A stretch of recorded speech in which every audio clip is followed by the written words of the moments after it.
Shubor nakaslem jong udongsan Hima.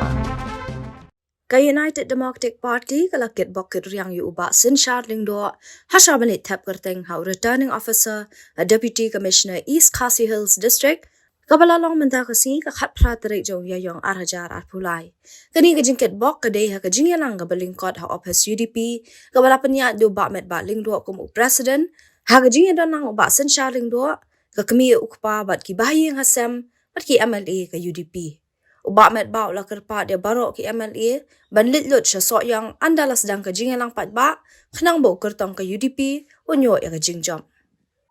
bahwa perempuan bah instrumen bagi orang Synshar sudah jauh ke parti dan kecil dalam ini bah di Lyngdoh ini bah dulu nak ada jauh bahkan dengan ini pun yang di tes di Lyngdoh bangkai berbeda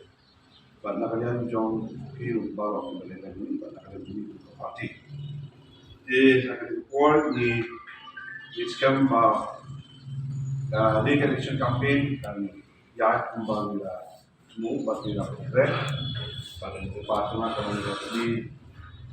MLA baru MDC di senior party leaders jauh ke parti yang ke state level baru bagi Synshar dan sini sudah tadi kita program bagi rakyat jauh ke state. Banyak orang kat haki public meetings di hotel there tiba lagu ketum ditarik berkismi empat kapal.